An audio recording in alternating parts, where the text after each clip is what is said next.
the last thing I really wanted to kind of focus on is fake cakes.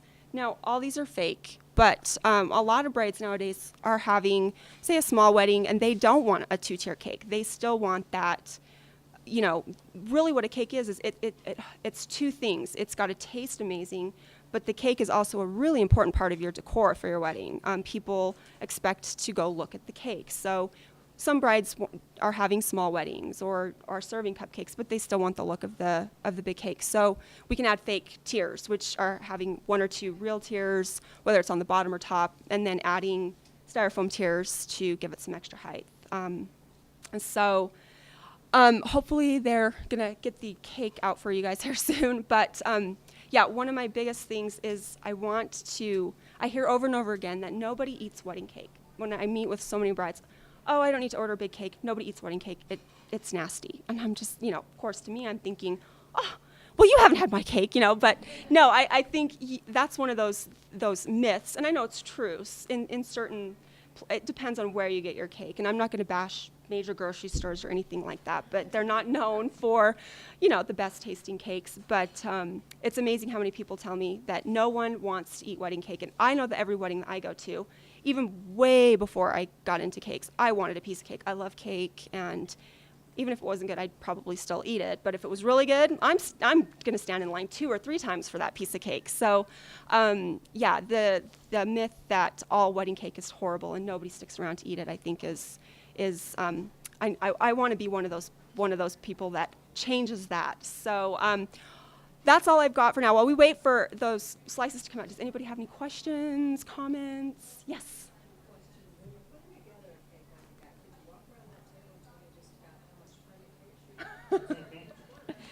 Yes, I get asked this a lot. When I do bridal shows, people ask me all the time. They are curious.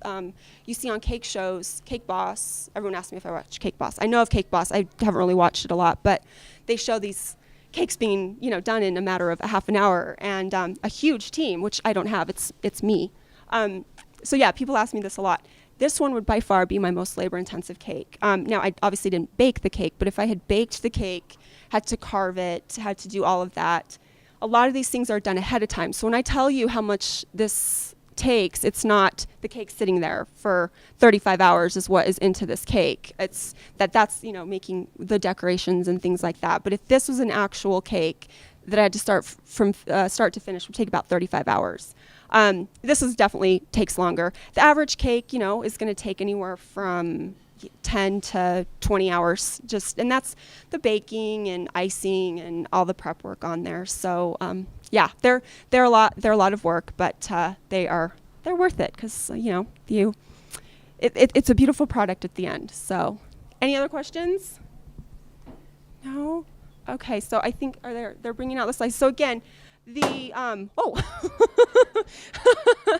the pink cake. There's the orange vanilla, orange dreamsicle, a key lime coconut, and root beer float. So I hope you guys all enjoy. Yes.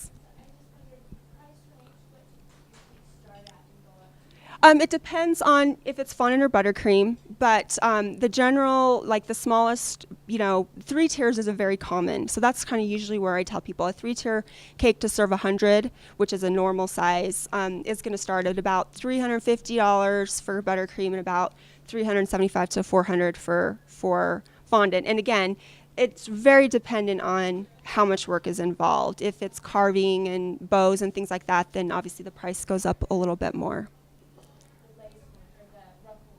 The ruffle one, that one is about $400. It's a small cake. It's a lot smaller than it looks. So, but so you're paying more for the time in that one. So but yes.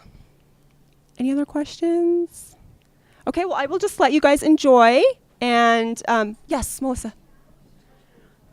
The pillow one, that one would be, I should have memorized this. I want to say it's about $850 to $950 if I remember my pricing on that exactly right. So, yes.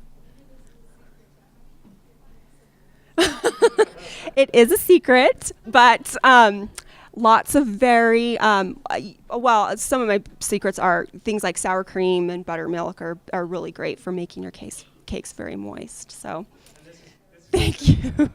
Coming from me, this is going to sound totally always get to be the one that gets to taste everything. I'm the experiment guy. And then the office that I work at, they're also the experimental staff.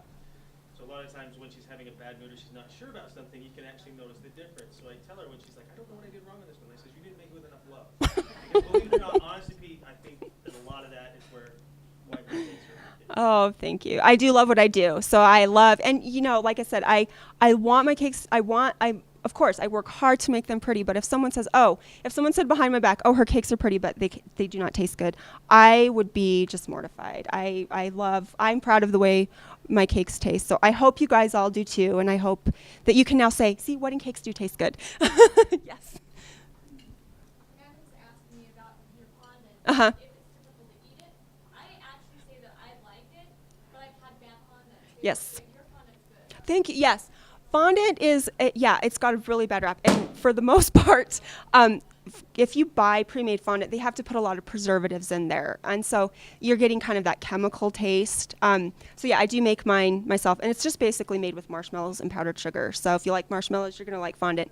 I eat my fondant too. He loves fondant. When we're working and there's extra fondant, he grabs like a handful and he runs. And he's like, gonna go eat some sugar and So and some people don't like it. It's usually the texture that people aren't crazy about. It's the taste is usually they're okay. Oh yeah, but one thing that I tell a lot of people is going back to cupcakes. My dad is he hates cake. He's a pie guy. He just but he loves cupcakes. And so a lot of I hear that a lot. People, grooms especially, I don't like cake, but they'll eat 12 cupcakes and it's the same thing. But so I'm glad you guys are enjoying that. So any other questions? Silence is good.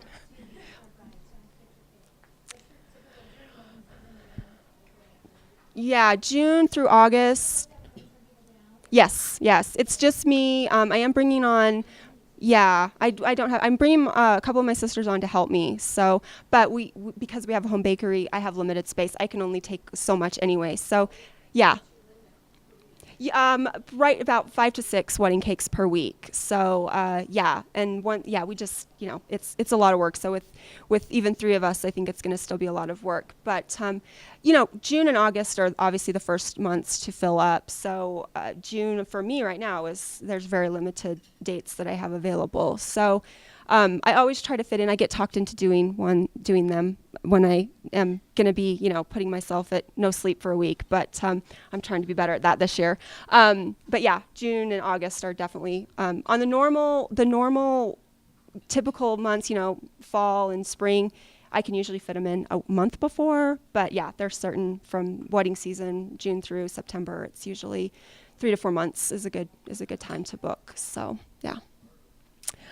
Okay. Anything else? Well, thanks, you guys. I appreciate it.